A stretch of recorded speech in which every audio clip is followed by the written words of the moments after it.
बिंदिया अपने माँ बाबू के साथ अमरोहा में रहती थी। वो 5वीं कक्षा में पढ़ती थी। बिंदिया की माँ केतकी घर में सिलाई का काम करती थी। केतकी एक मशीन पर घंटों बैठकर अड़ोस पड़ोस के घर के कपड़े सिला करती थी। मोहल्ले की औरतें कुछ न कुछ केतकी से सिलवा ही लिया करती थी। केतकी जब घर का काम करने लगती तो बिंदिया भी उसका हाथ बटाने लगती। तब केतकी उसे पढ़ने के लिए बोलकर खुद ही काम करने लगती। घर का काम करके केतकी दोबारा मशीन पर बैठ जाती। कई बार केतकी आधी रात तक मशीन पर कपड़े सिलती रहती थी। गरीबी की वजह से केतकी को ज्यादा काम करना पड़ता था। केतकी के पति निरंजन को शराब पीने की आदत थी। वो कोई काम धंधा नहीं करता था। केतकी जो कुछ भी सिलाई के काम से कमाती, निरंजन सारे पैसे छीन कर ले जाता। ला, इधर दे मुझे पैसे। केतकी को पता था कि पैसे देखते ही उसका पति सारे छीन लेगा, इसलिए केतकी ने एक गुल्लक बना रखी थी। गुल्लक में वो निरंजन से छुपकर रोजाना थोड़े पैसे डालती रहती थी। केतकी का नियम था कि जो भी पैसे आए उनमें से थोड़े पैसे गुल्लक में डालते रहना। एक दिन बिंदिया माँ से बोली, माँ, ये रोज आप इस गुल्लक में पैसे क्यों डालती हो?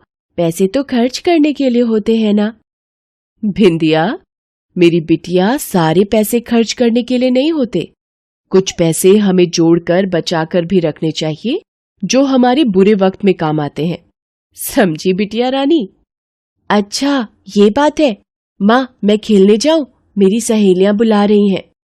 हाँ बिटिया, पर जल्दी आ जाना। ज्यादा देर तक खेलोगी तो तुम्हारे बापू गुस्सा करेंगे। बिंदिया खेलने चली जाती है। केतकी गुल्लक में पैसे डाल देती है और गुल्लक को छुपा कर रख देती है। इतनी देर में निरंजन आ जाता है। वो शराब के नशे में होता है और केतकी से खाना मांगता है। केतकी उसे खाना देती है तो वो गुस्से में बोलता है, ये क्या बना है? हैं? दाल में न नमक है न मिर्च मसाला है। कैसा घटिया खाना बन रहा है। ले जा इसे मेरे आगे से। और तेरे पैसे अभी तक नहीं आए मेरे पास सिलाई के। निकाल जरा, मुझे पैसे दे। मुझे जरूरत है भाई। सुनो जी, वो बक्सा मत खोलो। उसके अंदर थोड़े से ही पैसे रखे हैं। घर में चावल और आटा खत्म हो गया है, इसीलिए बचाकर रखे थे। निरंजन केतकी की एक नहीं सुनता और बक्से में रखे पैसे उठाकर केतकी को धक्का देकर घर से बाहर चला जाता है।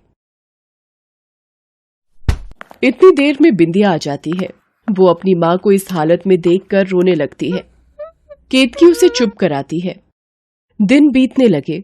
केतकी मशीन पर कपड़े सिलने का काम करती रहती थी। निरंजन की बुरी आदतें बढ़ती जा रही थीं।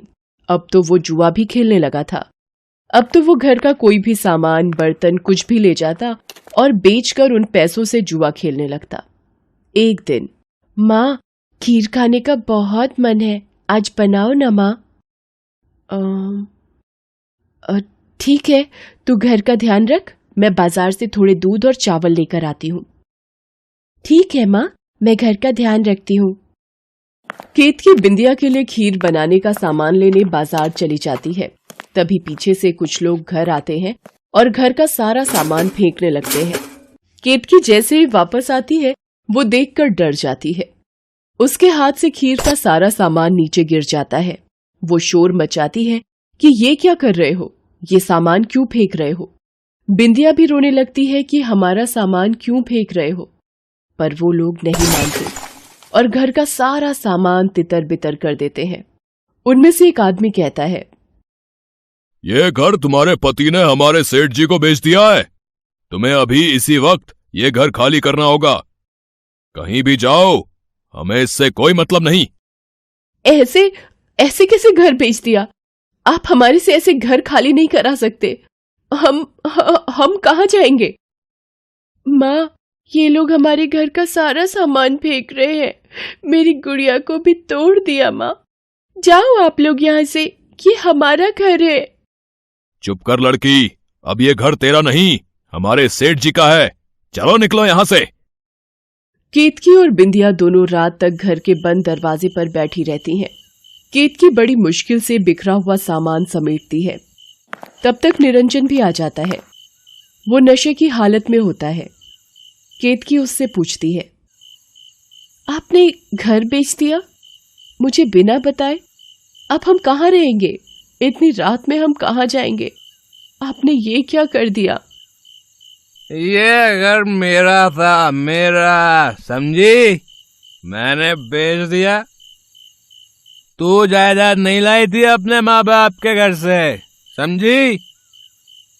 मुझे पैसों की जरूरत थी भाई, इसलिए मैंने ये घर बेच दिया। उड़ा दिए जुए में सारे पैसे। बोल क्या करेगी तू? चला भी रोना धोना छोड़ और सामान उठा। मेरा दोस्त मोहन ने एक किराए का कमरा बताया है, आज से हम वहीं रहेंगे। चल उठा सामान। केतकी बेचारी क्या करती? बिंदिया का चेहरा देखकर वो मायूस हो गई। बिंदिया भूख से तड़प रही थी। उस दिन बिंदिया का खीर खाने का मन था, पर बेचारी केतकी उसे खीर नहीं खिला पाई। उसकी गरीबी, उसकी बदनसीबी दोनों उसकी जिंदगी में दुखों का पहाड़ बनकर खड़े थे।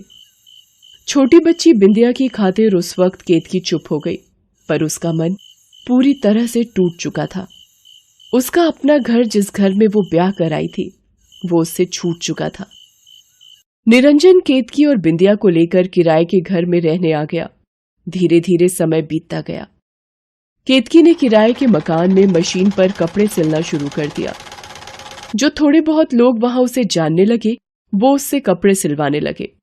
अब घर खर्च और बिंदिया की पढ़ाई के साथ साथ मकान, पानी और बिजली का किराया भी केतकी को देना पड़ता था। वक्त बीतने लगा। बिंदिया भी बड़ी हो गई थी, साथ ही सुंदर और समझदार बन गई थी। पर गरीबी की वजह से बिंदिया आगे नहीं बढ़ पाई और घर पर ही माँ का हाथ बटाने लगी। केतकी की उम्र बढ़ गई थी। मशीन पर कपड़े सिलते समय उसकी नजर भी कमजोर हो गई थी। बिंदिया केतकी को ज्यादा काम करने के लिए मना करती थी, पर गरीबी में पैसों की जरूरत में केतकी अपने शरीर से ज्यादा काम लेने लगी। धीरे धीरे उसकी तबीयत खराब रहने लगी। निरंजन सारा दिन घर नहीं आता था। केतकी बीमार रहने लगी। बिंदिया सारा दिन माँ की सेवा करती।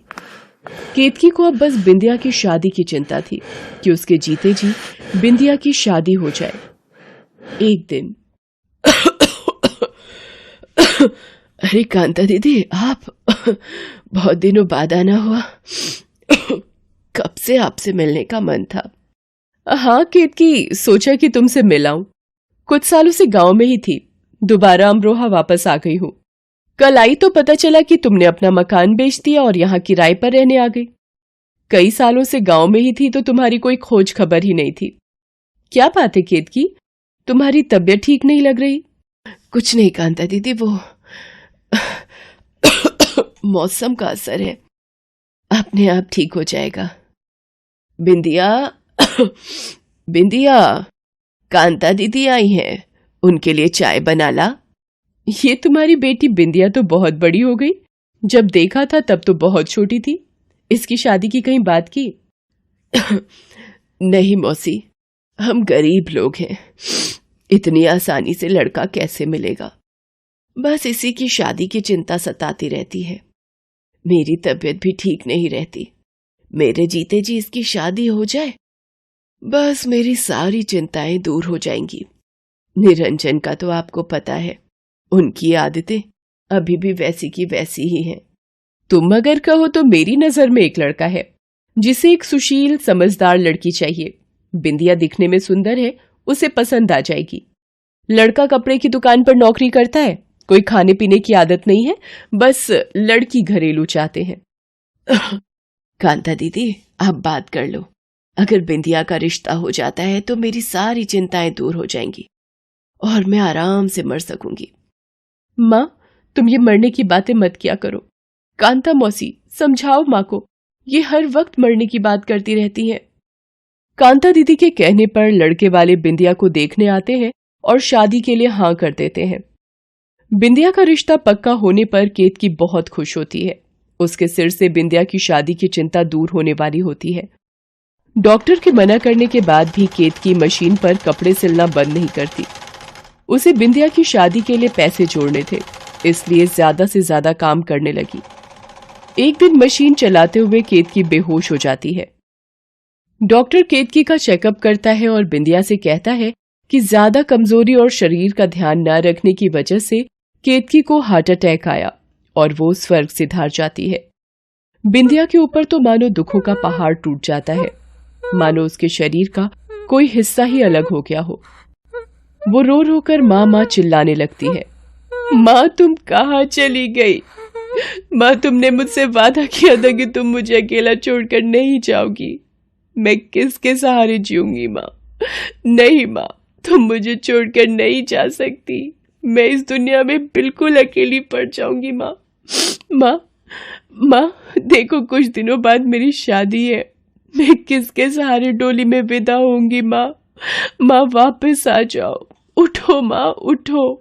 तभी कोई उसके सिर पर हाथ रखता है। वो कोई और नहीं बल्कि उसका पिता निरंजन होता है। बिंदिया रोते हुए उससे कहती है, बापू देखो माँ चली गई। इस दुनिया में माँ मुझे अकेला छोड़ गई, मुझसे रूठ गई मेरी माँ। केतकी, मुझे माफ कर दे। आज मेरी वजह से तू इस दुनिया से चली गई। मेरी शराब और जुए की लत ने तुझे गरीबी में दिन गुजारने पर मजबूर किया। तू मेहनत करके घर चलाती रही, मैं उजाड़ता रहा। मैं आज के बाद कभी भी शराब और जुए को हाथ नहीं लगाऊंगा केतकी। बिंदिया मेरी बच्ची, तू रो मत और अपने बापू को हो सके तो माफ कर दे बिटिया, माफ कर दे। निरंजन को अपनी गलतियों का पछतावा होता है। केतकी पर किए वो अपने सारे अत्याचार याद करके रोने लगता है। तभी कांता आती है। केतकी के मरने की खबर सुनकर वो बिंदिया से मिलने आई थी। वो निरंजन को बिंदिया के रिश्ते की बात बताती है कि बिंदिया की शादी केतकी का सपना था जो अधूरा न रहे। निरंजन लड़के वालों से शादी की तारीख निकलवाने को कह तो देता है, पर निरंजन सोच में डूब जाता है कि वो शादी की तैयारियां कैसे करेगा। उसने तो सब कुछ शराब और जुए में बर्बाद कर दिया था। तभी बिंदिया उसके पास आती है।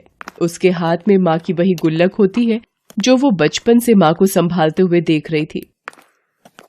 वो निरंजन को वो गुल्लक देकर कहती है, बापू ये माँ की गुल्लक, ये माँ हमेशा संभाल कर रखती थी।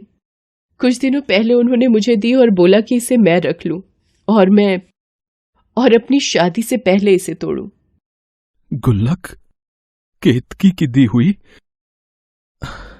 अगर तुम्हारी माँ ने बोला है तो अपने हाथों से यह गुल्लक तोड़ो बेटी।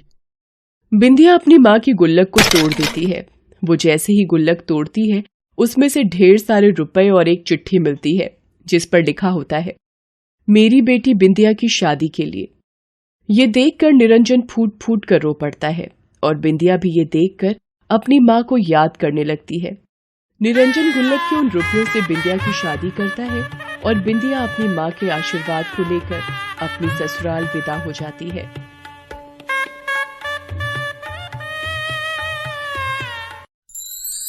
Thanks for watching.